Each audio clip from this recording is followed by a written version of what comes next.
നഗരത്തിൻ്റെ തിരക്കുകളിൽ നിന്ന് മാറി നിൽക്കുന്ന മനോഹരമായ ഒരു വീട്. അവിടെയായിരുന്നു 10 വയസ്സുകാരി മാളുവിൻ്റെ ലോകം. അച്ഛൻ നേരത്തെ മരിച്ചു. ഇത് രണ്ടാം അച്ഛനാണ് മാധവൻ. നാട്ടുകാർക്ക് മാതൃകാ പുരുഷനാണ്. അമ്മ ലക്ഷ്മി അധ്യാപികയും.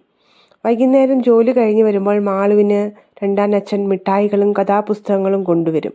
പക്ഷേ ആ വീടിൻ്റെ ഭിത്തികൾക്കുള്ളിൽ മാളുവിന് മാത്രം അറിയാവുന്ന ഒരു രഹസ്യമുണ്ടായിരുന്നു.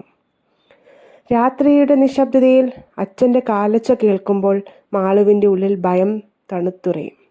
സ്നേഹത്തിൻ്റെ പേരിൽ അയാൾ അവളെ മുറിവേൽപ്പിച്ചു. അത് നമ്മുടെ രഹസ്യമാണ്. അമ്മ അറിഞ്ഞാൽ അമ്മയ്ക്ക് നെഞ്ചുവേദന വന്ന് മരിച്ചുപോകും എന്ന അയാളുടെ വിഷവാചകങ്ങൾ മാളുവിനെ തളർത്തി. അവൾക്ക് അമ്മയെ അത്രയ്ക്കിഷ്ടമായിരുന്നു. അതുകൊണ്ട് അവൾ എല്ലാം ഉള്ളിലൊതുക്കി ജീവിച്ചു. ദിവസങ്ങൾ കടന്നുപോയി. മാളു പതുക്കെ സംസാരിക്കാതെയായി. അവൾ എപ്പോഴും ജനൽക്കൽ ഇരുന്ന് പുറത്തേക്ക് നോക്കി നിൽക്കും. സ്കൂളിൽ പോകാൻ അവൾക്ക് മടിയായി. അവളുടെ ഡയറി നിറയെ വിചിത്രമായ ചിത്രങ്ങളായി. കറുത്ത നിഴലുകൾ, പൂമ്പാറ്റകളെ ചവിട്ടി മെതിക്കുന്ന ചിത്രങ്ങൾ. ഒരു ദിവസം ലക്ഷ്മി ജോലി കഴിഞ്ഞ് നേരത്തെ എത്തിയപ്പോൾ കണ്ടത് മാളു മുറിയിൽ തനിച്ചിരുന്ന് ഉറക്കെ കരയുന്നതാണ്. എന്തു പറ്റി മോളെ എന്ന് ചോദിക്കുമ്പോൾ അവൾ അമ്മയെ കെട്ടിപ്പിടിച്ച് വിറയ്ക്കുക മാത്രം ചെയ്തു.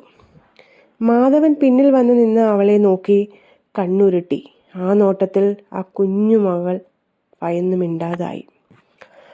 ആ നിർണായകമായ ഒരു ഞായറാഴ്ച ലക്ഷ്മി അമ്പലത്തിൽ പോയതായിരുന്നു. പാതി വഴിയിൽ മഴ പെയ്തപ്പോൾ അവൾ തിരികെ വന്നു. വീടിൻ്റെ മുൻവാതിൽ തുറന്നു കിടക്കുന്നു. അകത്ത് മാളുവിൻ്റെ ദയനീയമായ കരച്ചിൽ. ലക്ഷ്മി ഓടി മുറിയിലെത്തി. അവിടെ കണ്ട കാഴ്ച അവളെ തളർത്തു കളഞ്ഞു. മാധവൻ മാളുവിനെ ഉപദ്രവിക്കുകയാണ്. ലക്ഷ്മി ഒച്ച വെച്ചു. മാധവൻ അവളെ പിടിച്ചു തള്ളി. നീ ഇത് ആരോടും പറയണ്ട, പറഞ്ഞാൽ നിന്നെയും മോളെയും ഞാൻ കൊല്ലും എന്നയാൾ അലറി വിളിച്ചു. പക്ഷെ ഒരമ്മ എന്ന നിലയിൽ ലക്ഷ്മിയുടെ ഉള്ളിൽ പകയെരിഞ്ഞു. അവൾ മാളുവിനെ വാരിപ്പുണർന്നു. നീ ഇനി ഈ വീടിൻ്റെ പടി ചവിട്ടില്ല എന്നവൾ ഉറപ്പിച്ചു പറഞ്ഞു. അന്ന് തന്നെ ലക്ഷ്മി മാളുവുമായി സ്റ്റേഷനിലെത്തി. നാട്ടിലെ പ്രമുഖനായ മാധവനെതിരെ കേസ് കൊടുക്കാൻ പോലീസ് ആദ്യം മടിച്ചു. പക്ഷെ ലക്ഷ്മി ഉറച്ചു നിന്നു. എൻ്റെ മകൾക്ക് നീതി കിട്ടണം, അവൾ പറഞ്ഞു. പോസ്കോ നിയമപ്രകാരം മാധവൻ അറസ്റ്റ് ചെയ്യപ്പെട്ടു. സമൂഹം ലക്ഷ്മിയെ കുറ്റപ്പെടുത്തി. സ്വന്തം ഭർത്താവിനെ ജയിലിലാക്കിയവൾ എന്ന് ചിലർ വിളിച്ചു പറഞ്ഞു. ബന്ധുക്കൾ പറഞ്ഞു, കുട്ടിയുടെ ഭാവി ഓർത്തൂടെ നിനക്ക്, അവൾക്ക് അച്ഛൻ വേണ്ട എന്ന്. എന്നാൽ ലക്ഷ്മി പറഞ്ഞു, വേട്ടക്കാരനായ ഒരാൾ അച്ഛനല്ല, അയാൾ ഒരു കുറ്റവാളിയാണ്. കോടതി മുറിയിൽ വക്കീലന്മാർ മാളുവിനെ മാനസികമായി തകർക്കാൻ ശ്രമിച്ചു. അവർ പല രീതിയിൽ ക്വസ്റ്റ്യങ്ങൾ ഉന്നയിച്ചു. ആ കൊച്ചുമിടുക്കി അതിനെല്ലാം ചെറുത്തു നിന്നു. പ്രതിഭാഗം വക്കീൽ അഡ്വക്കേറ്റ് വർമ്മ എഴുന്നേറ്റു. അയാൾ വളരെ സൗമ്യമായി മാളുവിനെ സമീപിച്ചു. കുഞ്ഞുങ്ങളെ സ്വാധീനിക്കാൻ അയാൾക്ക് പ്രത്യേക കഴിവുണ്ട്.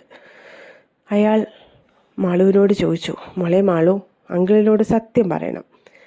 അച്ഛനെ നിനക്ക് പണ്ട് ഒരുപാട് ഇഷ്ടമായിരുന്നല്ലേ? അച്ഛൻ നിന്നെ ടൂറിന് കൊണ്ടുപോയിട്ടുണ്ട്, നല്ല നല്ല ഡ്രസ്സുകൾ വാങ്ങി തന്നിട്ടുണ്ട്, കുറേ മുട്ടായികൾ വാങ്ങി തന്നിട്ടുണ്ട്. ഇതൊക്കെ ശരിയല്ലേ? മാളു തലയാട്ടുന്നു. എന്നിട്ട് വാങ്ങി തന്നിട്ടുണ്ട്. പിന്നീടും വർമ്മ ചോദിച്ചു, ആ അച്ഛൻ നിന്നെ സ്നേഹത്തോടെ ഒന്ന് തലോടിയതിന് അമ്മയോടുള്ള ദേഷ്യം കാരണം അമ്മ നിന്നെ കൊണ്ട് ഇങ്ങനെ പറയിപ്പിക്കുകയല്ലേ? സത്യം പറഞ്ഞാൽ ഈ മിഠായി നിനക്ക് തരാം. അയാൾ ഒരു മിഠായി നീട്ടുന്നു. പെട്ടെന്ന് മാളു, ആരും പ്രതീക്ഷിക്കാത്ത രീതിയിൽ മാളു ആ മിഠായിലേക്ക് നോക്കി ഒന്ന് പുഞ്ചിരിച്ചു. എന്നിട്ട് അവൾ സാക്ഷിപ്പട്ടികയിൽ മുറുകെ പിടിച്ചു. അവളുടെ കണ്ണുകൾ ചുമന്നിരുന്നു. സ്നേഹമുള്ളവർ, ഇനിയും ഇയാൾ പുറത്തിറങ്ങിയാൽ എത്രയോ കുഞ്ഞുങ്ങൾ ഇയാൾക്ക് വീണ്ടും ഇരയാകും. അവസാനം ജഡ്ജി തൻ്റെ കണ്ണട ഊരി വെച്ചു. അയാളുടെ മുഖത്ത് കടുത്ത ഗൗരവം. എന്നിട്ട് പ്രത്യേകിച്ച് അവർക്ക് ലഭിക്കുന്ന വേദന വാക്കുകൾ ഏതൊരു തെളിവിനേക്കാളും ചെയ്തത് കുട്ടികൾ കള്ളം പറയാത്ത കുറ്റമാണ്. വിശ്വാസവഞ്ചനയും ലൈംഗികാതിക്രമവും തെളിയിക്കപ്പെട്ടിരിക്കുന്നു. കോടതി ഇയാൾക്ക് 25 വർഷം കഠിന തടവിന് വിധിച്ചു. മാധവനെ പോലീസ് ബലമായി പിടിച്ചുകൊണ്ടുപോകുന്നു. അയാൾ നിലവിളിക്കുന്നുണ്ടായിരുന്നു. കോടതിക്ക് മുറത്ത് മാളുവും അമ്മയും നിൽക്കുന്നു. മാളു അമ്മയുടെ കൈ പിടിച്ച് ചോദിച്ചു, അമ്മേ, ഇനി ആ കറുത്ത നിഴലുകൾ വരില്ലല്ലോ? ലക്ഷ്മി അവളെ നെഞ്ചോട് ചേർത്ത് പറഞ്ഞു, ഇല്ല മോളെ, ഇനി നിന്റെ ജീവിതത്തിൽ വെളിച്ചം മാത്രമേ ഉണ്ടാകൂ. അവർ ഒരുമിച്ച് ആ വെളിച്ചത്തിലേക്ക് നടന്നു നീങ്ങി. ലക്ഷ്മി, ഇന്ന് എൻ്റെ മകൾ ജയിച്ചുവെന്ന് ഞാൻ പറയുന്നില്ല, മറിച്ച് സത്യം ജയിച്ചു. സത്യമേ ജയിക്കാവൂ. അവൾക്ക് അത്ര വിശ്വാസമായിരുന്നു. കോടതി മക്കളിൽ വിറച്ചു നിന്നത് എൻ്റെ മകളല്ല, അവൾ വരച്ച ചിത്രങ്ങളെ ആ കറുത്ത നിഴലുകളാണ്.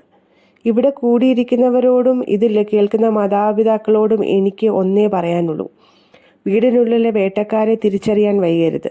അച്ഛനല്ല, സഹോദരനല്ല, ബന്ധുവല്ല എന്ന് കരുതി നമ്മൾ കണ്ണടയ്ക്കുമ്പോൾ ഇതിൽ ഇല്ലാതാകുന്നത് ഒരു കുഞ്ഞു ജീവിതമാണ്. നാണക്കേട് ഭയന്ന് നമ്മൾ പുലർത്തുന്ന മൗനമാണ് ഇത്തരം കുറ്റവാളികൾക്കുള്ള ഏറ്റവും വലിയ ലഹരി. എൻ്റെ മകൾ ഇന്ന് സുരക്ഷിതയാണ്. പക്ഷേ ഇനിയും എത്രയോ മാളുമാർ സ്വന്തം വീടിനുള്ളിൽ ശ്വാസം മുട്ടി കഴിയുന്നുണ്ടാകും.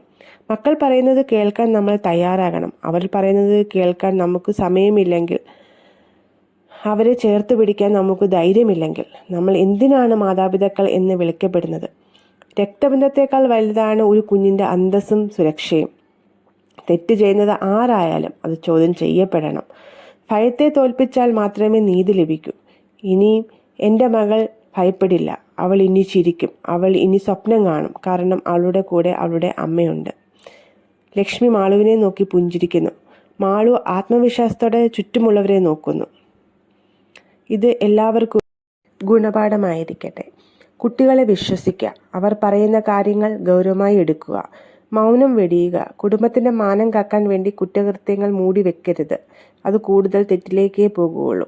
നിയമം കൂടെയുണ്ട്. പോസ്കോ പോലുള്ള ശക്തമായ നിയമങ്ങൾ കുട്ടികളുടെ സംരക്ഷണത്തിനായി ഉണ്ടെൽ ബോധ്യം വളർത്തുക. ഈ ഒരു കഥ നിങ്ങൾക്ക് ഇഷ്ടമായെങ്കിൽ എൻ്റെ ഈ കൊച്ചു ചാനൽ ലൈക്ക് ചെയ്യണം, സബ്സ്ക്രൈബ് ചെയ്ത് സപ്പോർട്ട് ചെയ്ത് കൂടെ കൂടണം. Okay, thank you.